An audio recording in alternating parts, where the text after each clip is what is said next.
Amici di Telemantova, stadio Danilo Martelli, primo turno per i biancorossi di mister Archimede Graziani nella pool scudetto.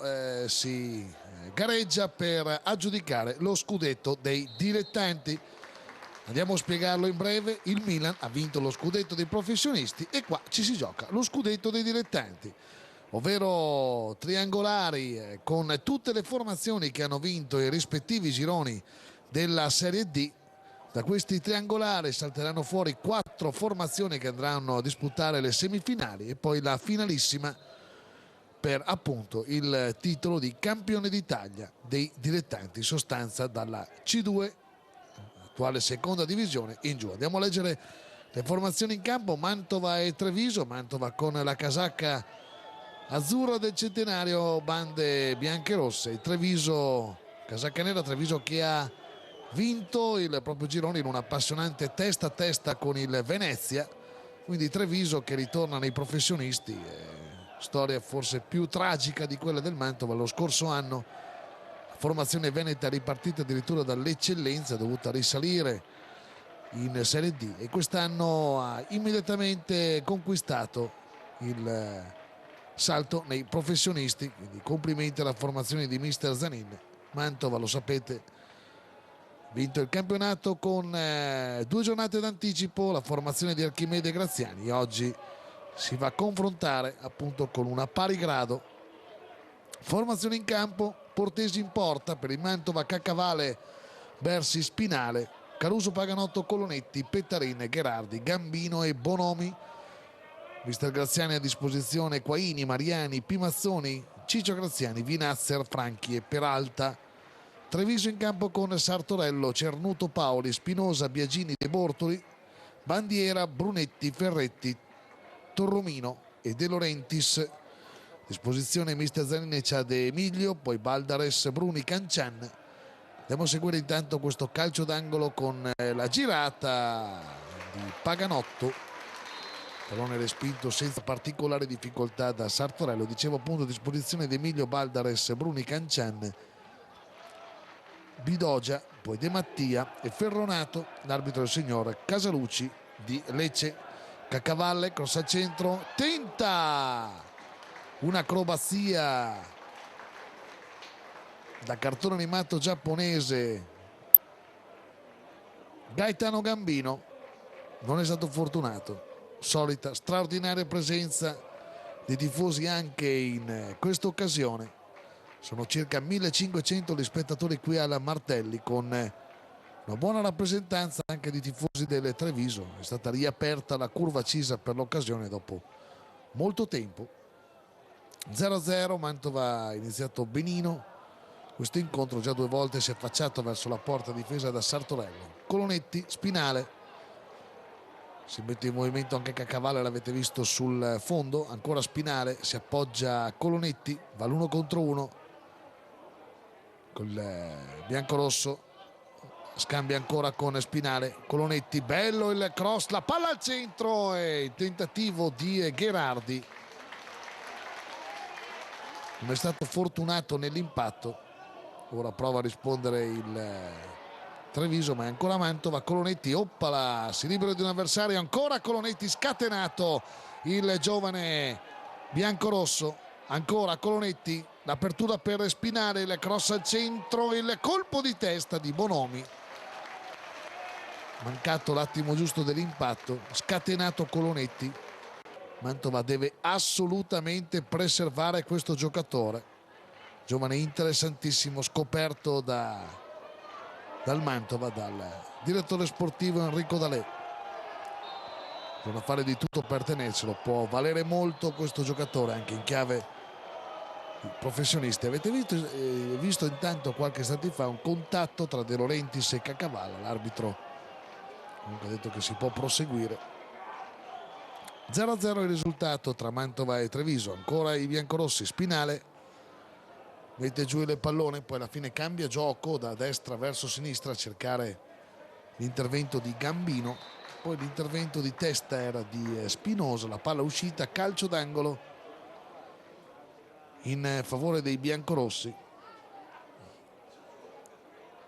momento importante per il Mantova, ha vinto il campionato di Serie D ed ora deve anche riformare società, dirigenti, insomma c'è molto movimento. Ovviamente l'intenzione anche dei tifosi, di tutti, che si cambia anche un po' il meno possibile, visto che team che vince non si cambia. Attenzione che c'è questo colpo di testa ancora di Gambino, la palla si è alzata non di molto sopra la traversa. Fallo laterale per il Treviso con Paoli,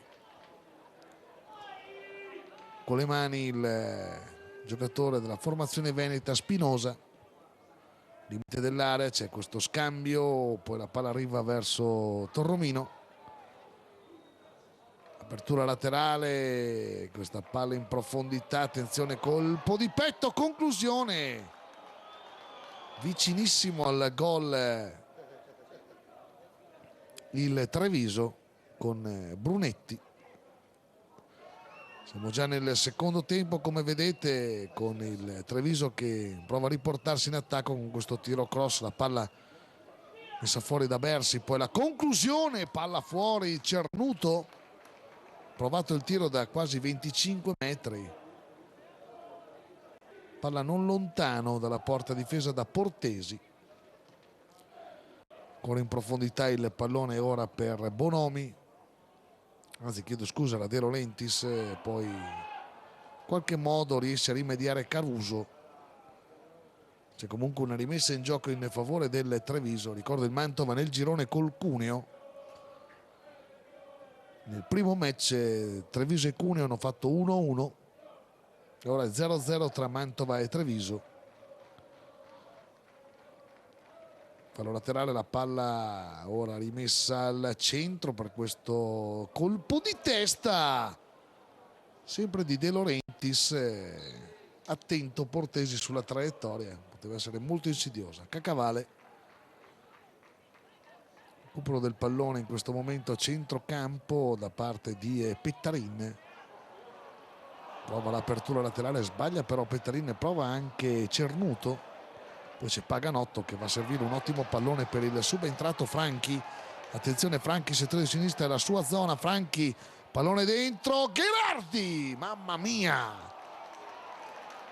occasionissima per il Mantova. Gherardi è entrato in campo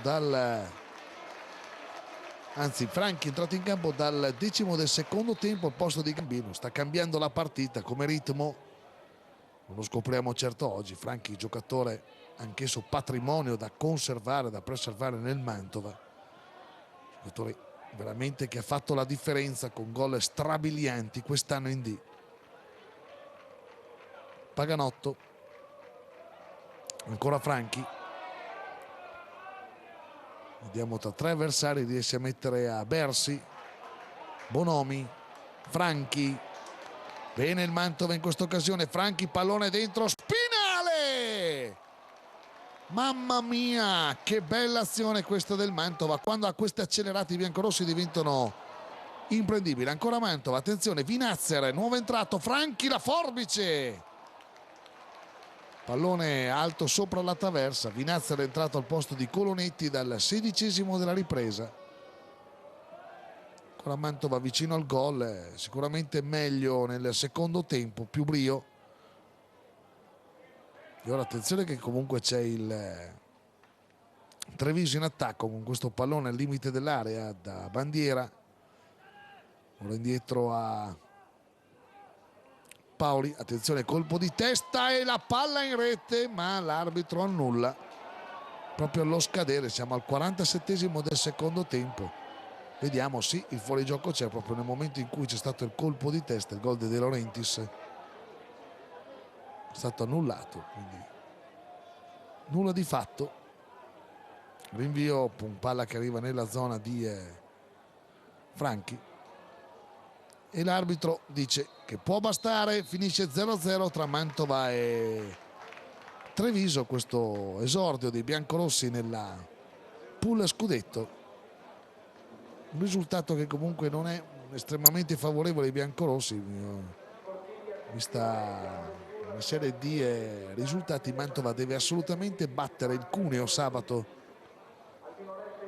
in un match dove la vittoria può bastare per vincere il girone, non basta il pareggio invece per arrivare al primo posto, visto che c'è una diversa classifica della Coppa Disciplina. Viene messa in conto questa graduatoria. Mantova è terzo dietro a Cuneo e Treviso, quindi Mantova deve vincere per sperare di passare il turno. Mantova 0, Treviso 0, è tutto.